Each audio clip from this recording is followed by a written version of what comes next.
Hey, what's up guys? It's TechZoomer talking to you here. And in today's video, I want to review my iPhone 15 Pro Max 1 month later. Yes, I've been using the iPhone 15 Pro Max for 1 month now. Wow, insane. The month just passed flying. So yeah, I think I have my final thoughts ready for this iPhone. I don't think I will be making an update video every single month, but on the 1 month mark, I think I should be giving you guys some type of feedback on the iPhone 15 Pro Max. After several updates, I think that Apple has fixed almost all the issues that people had with the iPhone 15 Pro Max. So yeah, because I've tested out all the Android phones and other flagship phones, I can tell you that the iPhone 15 Pro Max especially is the best iPhone and phone ever made. So yeah, if you are excited, drop a like down below, subscribe to the channel. Let's talk about the iPhone 15 Pro Max 1 month later, shall we? So, it's no surprise to anyone that I've been using the Pixel 8 Pro for the last week. And after using the Pixel 8 Pro for the last week, especially Android, it got me something different. Now, I value my iPhone 15 Pro Max so much more. I think that this iPhone is the perfect phone. I almost don't see any issues with it.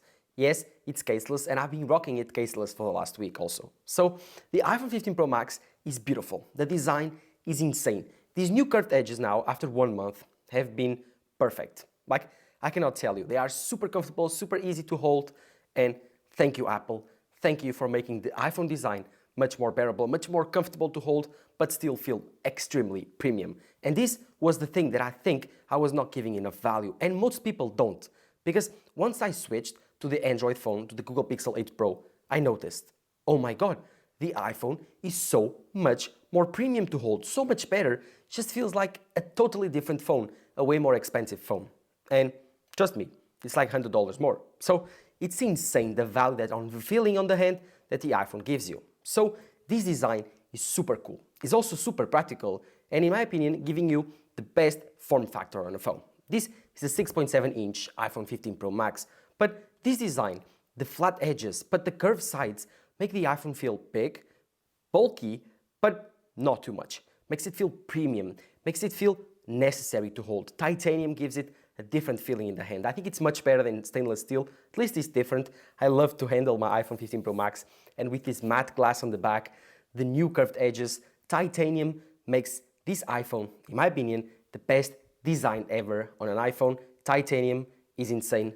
I couldn't have asked for a better material for my iPhone. I think that titanium is the best of the best materials to put on a phone, and I think that more brands will follow, especially Samsung. But again, I don't want to make a video comparison against the Pixel 8 Pro. That's for a different video. But to reiterate, the Pixel 8 Pro gave me a different perspective on the Android phones. And I know the Samsungs are better built than the Pixels. But I've used the Samsung S23 Ultra, the S22 Ultra, I hold them in my hand, and they don't feel as premium as this iPhone. This feels even more premium than the 14 Pro Max.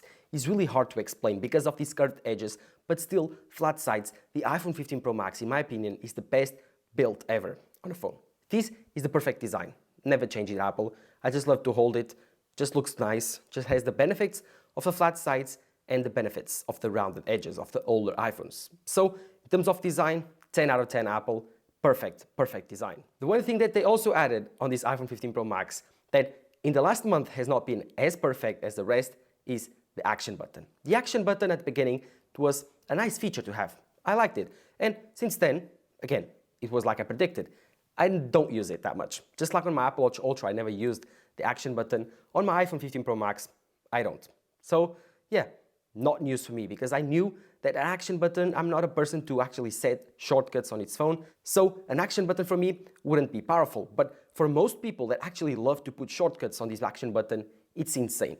Quinn Nelson from Snazzy Labs made an incredible video explaining which types are the best shortcuts to put here. And after you watch that video, you'll think, oh my God, I'm wasting so much potential on my iPhone. And that is true, but I'm simply the person not to do it. And I don't like it to have to think about all of those things. I just like to use my iPhone like it is, like I want to use it for taking photos, taking videos, social media, managing my channel, managing my bank accounts, managing email, everything. This is my computer. This is my personal computer. And I don't want to use the shortcuts. That's too techy for me, too technical. I don't want it. I just want to use it for what I want. And I think that most people will also feel that way. I think that shortcuts is for those nerds. And Apple has given them some type of a nugget here because they can use the shortcut button for everything. But the action button is also good for taking photos, also good to opening up the camera app really quickly. Again, you can see on my screen, if I click on the action button, it opened up the camera app, and then again, takes up the photo. But this is cool, you can put your flashlight here, just go into the settings app and change whatever setting you want to do it with the action button. So there's many ways you can actually do it. But again, is the action button really useful on the iPhone? It depends. For me, with 1 month of use, I don't think it was a good addition. I mean, it's not a good addition, but I don't really care about it. So at the end of the day, yeah, I'm very neutral on this matter. On a very big contrast to the action button is USB-C. This is the first time ever that we have saw USB-C on an iPhone. Before on the 14 Pro Max, and even before that, we had Lightning. Lightning was bad, and we did not know about it. Because, okay, most people in the tech community were saying USB-C on the iPhone, USB-C on the iPhone, and I, as most consumers, was like, why? Why?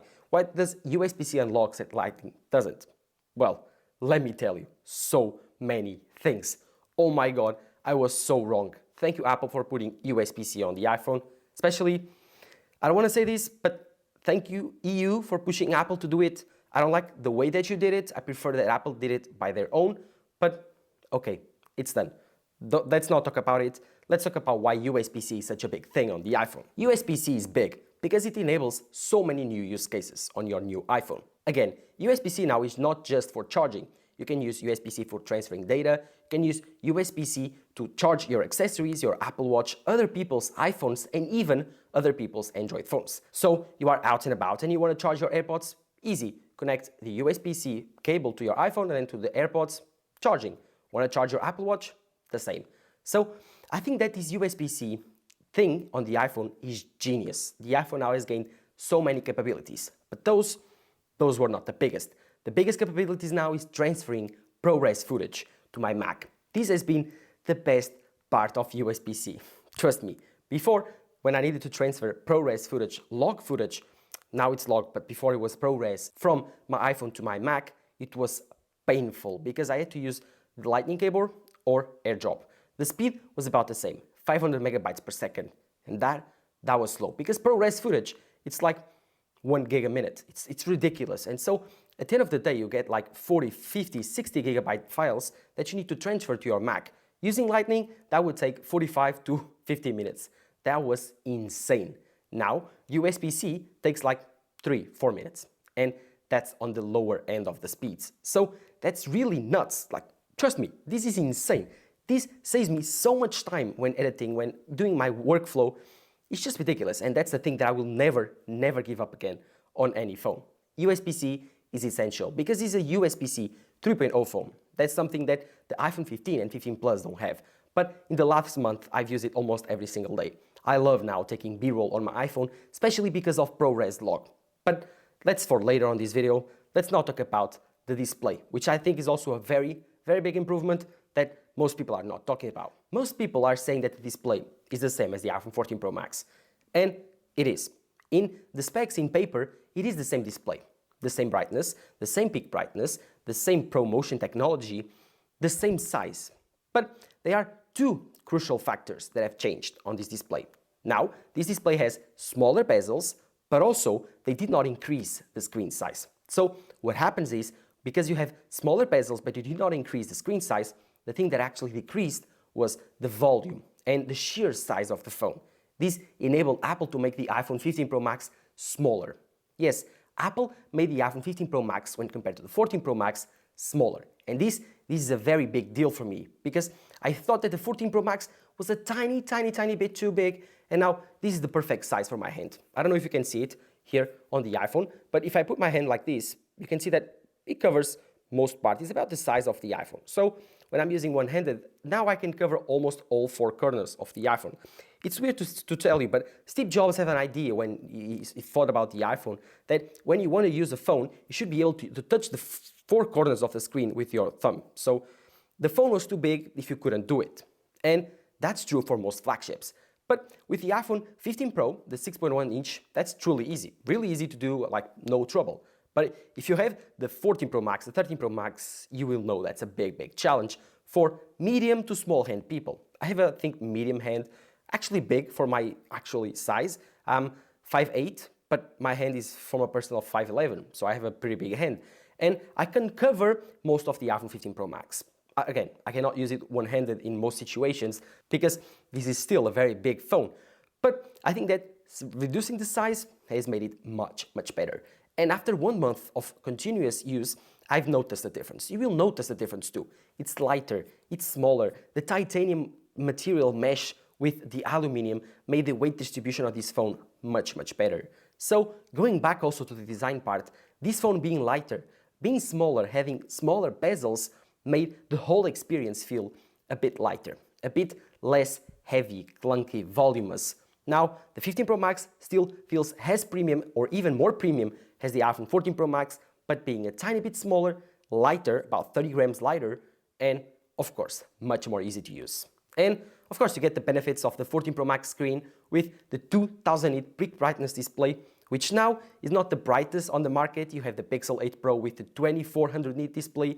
That is crazy, but in real life, you will not notice a difference. Here you can see that both displays are super bright, and under a studio light, you cannot tell any of the difference. So again, outside with the sun, you will also not be able to tell any difference. But Google wins on the specs sheet, so who cares? Again, this display is super good. The contrast ratio, the colors are super accurate. I think I still prefer this display from the Google one. I don't know why, but I think that I prefer these neutral, true to life colors other than the Google. I know you can change it on settings between vivid or standard mode, just like the Samsung phones. But I think at the end of the day, the color science on the screens from Apple, this is top notch. I don't know if because I'm used to it, I just prefer it. And again, you also have always on display. And this is a very controversial topic because with the 14 Pro Max battery life, I turned it off. The 14 Pro Max battery life was not good. It was like 1 day, full day, not 2 days, not 1 day and a half. And if you start abusing these new features like always on display or always using 120 Hz with high intensive programs, then the battery life will dim down really, really fast. But since Apple released iOS 17.0.3, my battery has skyrocketed on the 15 Pro Max. Now is much, much better. I can end the day with, I don't know, 10-15% on very, very intensive days that I use the camera like 2-3 hours a day, or like 30-40% when I'm not using the camera as much. So now is a 1 day and a half phone, which is really, really good. And this enabled me now to enjoy full this display, because now I turn on the always on display. As you can see, now it's turned on only with the clock, only with a widget, and of course, some type of notification if it's turning up music or if it's any type of, like, I don't know, Uber or Uber Eats, it shows me. Other than that, it doesn't show anything else. Doesn't show wallpaper, doesn't show notifications, nothing. So it saves a tiny bit of battery, but also gives you the new benefits of the always on display. And after 1 month of using it, I kind of got used to it. I like to glance to my phone and see the time. I like to glance at my phone and see if the music is ending. So yeah, at the end of the day, yeah, after 1 month, I think I got used to the always on display, and I don't think I can live without it. So I don't know. That's my experience. The display is good. The improvements on the battery side with the reduction on the bezels improved the experience in overall with the phone. It's not noticeable on the spec sheet, but I think that it was a huge, huge impact on the whole phone in general. Again, like many other smartphones, the iPhone now is focused on the camera. All the upgrades every year, it's talking about the camera. And the 15 Pro Max is no different. This is the best camera ever on an iPhone with no sight of doubt. Because the iPhone 15 Pro Max triple camera system is complete. There's no things that it lacks. Well, maybe the ultra-wide could be better. But again, this is a 40 megapixel main sensor, which is insane. Like, it lets in tons of light. The picture quality is insane. It has 3 focal lenses within it. You can take 24mm, 28mm, and 35mm shots. This without losing any single quality, which is really, really good. It uses the 40 megapixel sensor with algorithm and AI to create crop-ins. Just like you can crop in 2 times on the 14 Pro Max, now you can crop in 2 times, 1.5 times, and 1.2 times with the normal main sensor without losing any much quality. This is not optical zoom, but it's also not digital zoom. It's a mesh between those two. You don't have a moving lens here, but you almost don't lose any quality, just like an optical zoom. So use it, don't fear, you won't lose any quality. As for the other sensors, the telephoto and the ultra-wide, the biggest upgrade on the 15 Pro Max especially is the telephoto zoom, the 5x 120mm telephoto camera. This is a really, really good camera, especially good for taking portrait photography. This is a different lens. This gives you a different perspective on the world, and that's why I like it. I like it a lot, and I've used it a ton. Again, it's not the strongest on low light performance. It's not the strongest or even medium to low light performance. But just like the ultra-wide camera, that is not its purpose. The purpose is to give you a different look on reality. Again, the ultra-wide is also not that great. On good lighting and even medium lighting, it can take up good shots. Gives you that fun ultra-wide look. But on low light situations at night, it's not the best. For that, the only big contender is the main sensor. With the 40 megapixel sensor, you might think, oh, with too many pixels and without increasing the sensor size, I don't think the image quality will be good at night. But you're wrong. Apple uses pixel binning, creating 1 pixel out of 4, and now you can take actually 12 megapixel shots with much, much bigger pixels. And so with pixel binning, the images at night are the best ever on a phone. I compared it to Google Pixel 8 Pro, it's on par with it.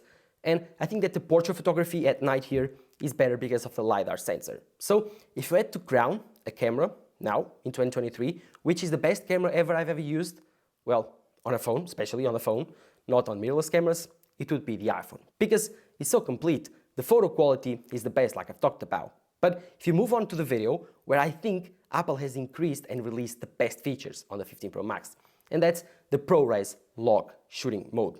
Like I talked about before in this video, this is a game changer for me. Now, all the video that I take on my iPhone is on ProRes log. And with USB-C, again, tying it all up together, now you can record ProRes log to an external SSD.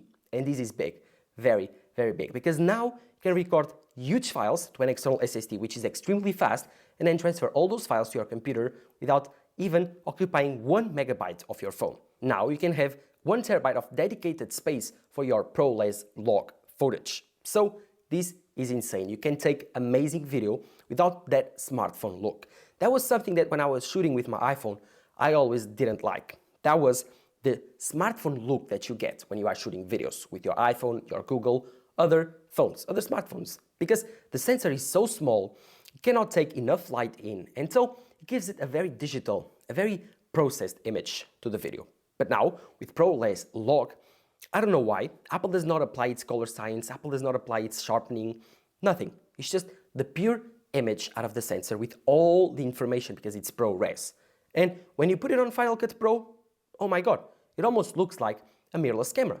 It's so close, you can almost not distinguish it, and that's a pretty big feature. If this phone had the capability to create background blur, so natural background blur bokeh, that would be game over for mirrorless cameras, because this is super, super close to that. I don't know what I can tell you, like, if I shoot a video with a mirrorless camera, and if I shoot a video with older iPhones, the differences were huge. But now, if I use ProRes with log on this iPhone, certainly the difference is really, really small. Maybe because of the bokeh, you can notice which one is which, but if the image does not require much bokeh, or doesn't have much separation between the subject and the background, then you cannot notice the difference between the iPhone 15 Pro Max and the mirrorless camera. And that's crazy. That's some crazy thing to say in 2023.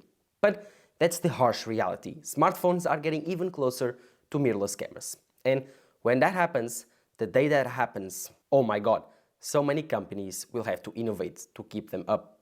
But again, let me know in the comments below what you think. Do you think that smartphones are even close to mirrorless cameras? Or do you think that they will only replace the lower end of the market? Let me know all of that in the comments down below. And of course, let me know your experience with the iPhone 15 Pro Max. Do you have one? Have you ever used one? I myself, I've loved it. No issues with the performance. The A17 Pro has been crazy. The first week, it was kind of hot. It has some type of optimization issues, maybe because of the setting up, maybe because of iOS 17.0, I don't know. But Apple has fixed it, and now the battery life is perfect, performance insane, no overheating issues. So I think that almost all the issues have been fixed, and I think that the experience now is pretty much flawless. But let me know all of that in the comments down below. While you're there, follow my social networks, Twitter and Instagram, drop a like down below, subscribe to the channel. We are very, very close to 2,000 subscribers. Right now, almost at 1,900. So subscribe to the channel so you can get at 2K before the end of the year. Thank you guys for watching. This has been Texmer talking to you here. Bye-bye.